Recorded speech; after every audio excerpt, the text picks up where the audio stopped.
Gilles Lemel, je suis cardiologue au CHU de Lille. Je travaille beaucoup effectivement sur la coronaropathie au sens large et sur l'infarctus du myocarde. J'ai une activité sur le centre hémodynamique et sur l'unité de soins intensifs de cardiologie. Donc effectivement, la plaque vulnérable est un sujet qui me tient à cœur. La plaque vulnérable, effectivement, moi et les autres, on en entend parler depuis longtemps. C'est un petit peu l'arlésienne, on en entend parler, mais en pratique, on a l'impression qu'il n'y a pas beaucoup d'applications. Donc, où en est-on aujourd'hui? Comment ça a évolué? Est-ce qu'on a fait des progrès? Alors effectivement, la problématique de la plaque vulnérable, elle est partie d'une découverte au départ qui était effectivement que l'infarctus du myocarde était généré par une rupture de plaque d'athérome qui à un moment donné était dite stable avec une chape fibreuse épaisse et qui ne générait pas d'événement, et à un moment autre va finalement faire que cette chape fibreuse va devenir toute fine, se rompre et générer l'occlusion de l'artère et l'événement et le décès potentiel du patient. Donc le but effectivement c'était de détecter ces plaques qui allaient pouvoir devenir instables, générer les événements en amont de l'événement. C'est ça le concept de départ. Et on a inventé pas mal de choses pour essayer d'aller à la pêche à cette plaque vulnérable, mais il faut avouer qu'aujourd'hui encore, on est très très loin d'une mise en place pratique de ce type de choses. Et aujourd'hui, dans les outils dont on dispose, est-ce qu'il y en a vraiment qui sont accessibles à la pratique quotidienne, ou est-ce qu'on reste dans le domaine de la recherche? Alors, en fait, il y a quand même des choses qui sont accessibles à la pratique clinique quotidienne. La seule chose, c'est que leur exploitation clinique derrière, c'est-à-dire qu'est-ce qu'on fait exactement du résultat qu'on a trouvé, est un peu plus complexe. C'est-à-dire qu'on a aujourd'hui un certain nombre de caractéristiques de plaques qui sont associées à un surrisque du patient. Et notamment, quand on fait une coronarographie, on peut faire de l'imagerie endocoronaire aujourd'hui avec de l'IVUS, de l'OCT ou même de l'IVUS avec histologie virtuelle ou de la spectroscopie infrarouge, de la thermographie.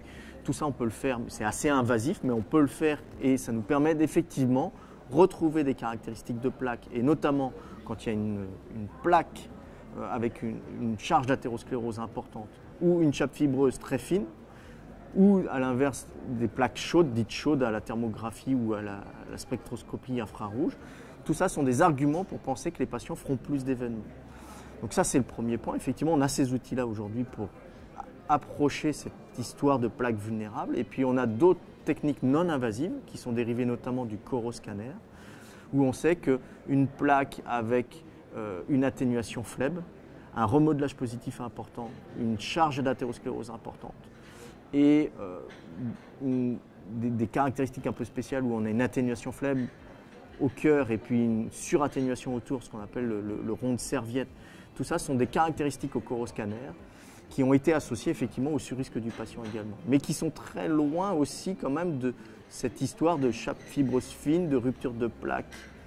C'est-à-dire qu'on appréhende le risque du patient par une forme de plaque, mais qui n'est pas forcément la plaque vulnérable dans le sens où on va effectivement approcher celle qui va se rompre. Et pour revenir à ce que vous avez dit tout à l'heure, est-ce qu'on peut aller au-delà de ce constat et faire autre chose que renforcer le traitement hypocholestérolémiant, par exemple, donner des antithrombotiques plus longtemps?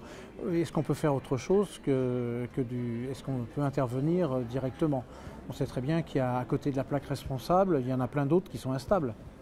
Tout à fait. Donc c'est exactement le point final de ce constat, c'est que aujourd'hui, on a eu beaucoup de papiers qui se sont acharnés à faire un lien entre une morphologie de plaque et des événements chez un patient. Il y a très peu de papiers qui montrent que la morphologie de plaque est en lien avec un événement lié à cette même plaque. C'est-à-dire que souvent le patient fait un infarctus, mais ça ne veut pas dire qu'il va faire un infarctus en rapport avec la plaque instable qu'on avait détectée au départ.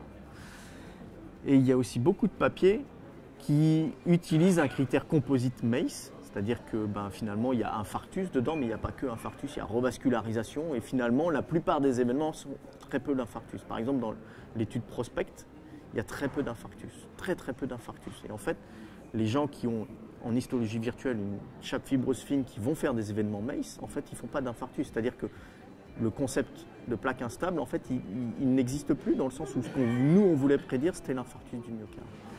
En fait, on est parti du constat au départ en se disant la plupart des infarctus surviennent sur des plaques dites molles, peu sténosantes.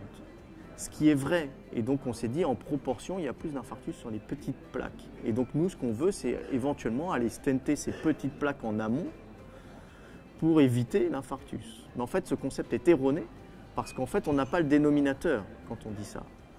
En fait, il se trouve qu'en proportion, une plaque sténosante a plus de chances de générer un infarctus, sauf qu'il y a beaucoup moins de plaques sténosantes sur un patient donné que de plaques non sténosantes. Donc évidemment, si vous avez 10 000 plaques non sténosantes et une plaque sténosante sur un patient, la probabilité de faire l'infarctus, elle va être sur la plaque non sténosante. Mais ça ne veut pas dire qu'elle a plus de chances de générer l'infarctus, c'est faux. La deuxième chose qu'on sait, et ça on le sait depuis certaines études lyonnaises, c'est que quand il y a un patient qui vient pour un infarctus donné, il a une plaque rompue qui génère l'infarctus. Et quand on s'amuse à faire l'IVUS ou l'OCT de l'ensemble des vaisseaux, on retrouve 3, 4, 5 autres plaques ulcérées, rompues, qui ne génèrent pas l'infarctus. Et donc là aussi, c'est compliqué. Et donc en fait, le concept de départ qui est de dire on veut détecter la plaque instable pour la traiter tôt, en fait, il est erroné. Ce concept-là, en fait, quand on regarde, effectivement, on a certaines caractéristiques de plaque qui font que le patient est plus à risque. Mais en fait, ce qu'on voit, c'est que ça a surtout une très bonne valeur prédictive négative. C'est-à-dire que le patient qui n'a pas de rupture de plaque, qui n'a pas de plaque vulnérable, a un taux d'événement très faible. Le fait d'avoir quelques plaques vulnérables augmente x2, x3 le risque d'événement, mais pas forcément en lien avec la plaque elle-même. C'est-à-dire que ça target un patient plus à risque, mais ça ne target pas une plaque forcément qui va générer un événement. Et donc le concept de départ de traiter localement la plaque instable, il est erroné. Parce qu'en plus, cette plaque qui est instable va pouvoir se stabiliser par la suite. Donc en fait, je pense que le concept là, c'est de détecter des patients vulnérables pour être effectivement plus agressif sur les prises en charge médicamenteuses. On sait aujourd'hui qu'on propose certaines durées d'antirégulation plaquettaire différentes, certaines cibles de LDL cholestérol beaucoup plus faibles, de plus en plus faibles, et peut-être qu'il faut être plus agressif chez ces patients-là. Donc probablement qu'effectivement, détecter des plaques vulnérables a un intérêt pour être plus agressif sur le suivi, sur le contrôle des facteurs de risque, sur certaines thérapeutiques plus intensives, pas forcément agressives, mais intensives, pour éviter que les patients fassent des événements. Mais en aucun cas, je pense que le concept de départ qui est de détecter la plaque pour traiter la plaque est le bon concept. Je ne vais pas encore relancer le débat, mais est-ce que finalement, détecter la plaque, ce n'est pas un marqueur supplémentaire du risque, alors qu'on a plein de marqueurs qui nous incitent à traiter les patients avec plus d'énergie, et finalement, si c'est fait correctement, est-ce qu'on sait si ça vaut la peine?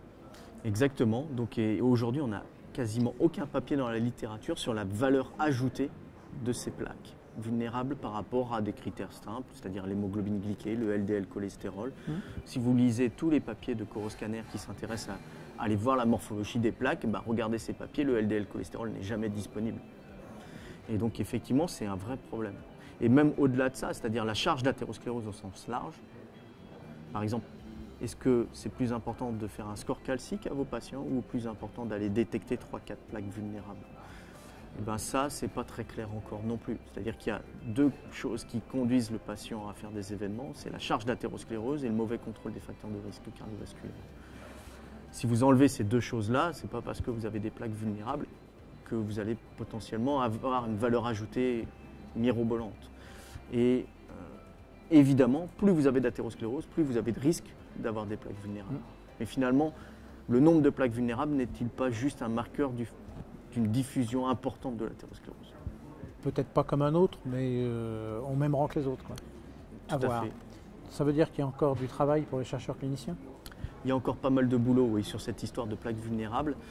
Et je pense qu'il faut revoir le concept au départ en targetant plutôt ça comme un marqueur de risque additionnel plutôt que je veux traiter cette plaque-là qui m'embête. Merci beaucoup. Merci à vous.